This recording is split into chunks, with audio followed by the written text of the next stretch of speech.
तो नमस्कार, प्रणाम, स्वागत है आप सभी को हमारे YouTube चैनल में। तो आज हम बहुत ही प्यारा सा दुख भरी भजन लेकर आए हूँ। अच्छा लगे तो लाइक, कमेंट, सब्सक्राइब, शेयर करिएगा और ज़्यादा से ज़्यादा सपोर्ट करिएगा, क्योंकि आप लोग के प्यार दुलार से हमें पिछले महीना मार्च में 25 मार्च को हमारा पेमेंट आया है 10,000 रुपये यूट्यूब चैनल से।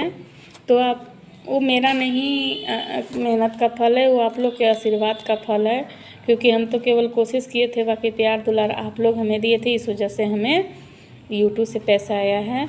तो हम भूल गए थे, मेरी तबीयत ख़राब हो गई थी, इस वजह से हम नहीं कर पाए थे, बता पाए थे आप लोगों से। और किसी तरह गीत तो डाल रहे थे, क्योंकि थी नहीं करना चाहिए, छोड़ना नहीं चाहिए। जो टाइम पे डालते हैं उस टाइम पर नहीं, आगे पीछे करके ही मैं डालती थी, मगर फिर भी मेहनत का फल मिलता है। मेहनत जो करता है वो कोई नहीं बंटवा सकता है। तो हमारा आज आप लोग के प्यार दुलार के आशीर्वाद से हमें यूट्यूब से 25 मार्च को ही पैसा आ गया है और हम निकाल के लाए हैं मोबाइल ख़रीदने के लिए। हम चाहते हैं कि अपना मेहनत के पैसा से मोबाइल ख़रीदूँ, तो मैं मोबाइल लेने जाऊंगी और मोबाइल दिखाऊंगी भी कि मोबाइल मैंने ख़रीदा है। तो चलिए ठीक है, हम पहले दूसरा वीडियो में बताएंगे कि कैसा मोबाइल लिए। अभी हम आपको भजन सुनाते हैं। कैसन दुनिया बनौला ए जगत के विधाता, समझ में आवत नइखे। कैसन दुनिया बनौला ए जगत के विधाता, समझ में आवत नइखे। तो एक गरीब रहती है, दुखियारी, बोलती है कि कैसन भगवान दुनिया बनाए हैं कि हमको समझ में आता नहीं है। हम लोग कितना मेहनत करते हैं तो हम लोग के खाने भर भी नहीं होता है।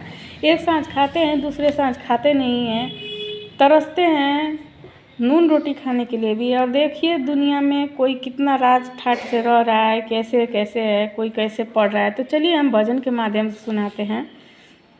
क्या भक्त कहती है वो लड़की, कैसे अपना दुख सुनाती है कि कैसे जगत के विधाता दुनिया बनाए हैं। कैसन दुनिया बनौले जगत के विधाता, समझ में आवत नइखे। कैसन दुनिया बनौले जगत के विधाता, समझ में आवत नइखे। केहू के समझ में आवत नइखे। कैसन दुनिया बनौली जगत के विधाता, समझ में आवत नइखे।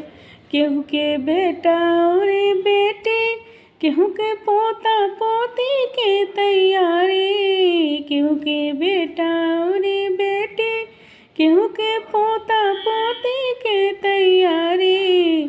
केहू के बाछिन बनौली जगत के विधाता, समझ में आवत नइखे।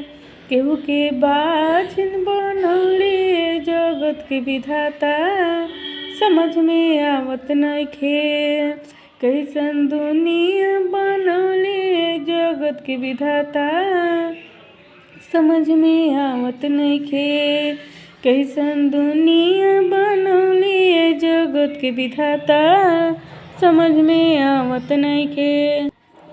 केहू के पढ़े VIP स्कूल, केहू करे नौकरी के तैयारी। केहू पढ़े VIP स्कूल, केहू करे नौकरी के तैयारी।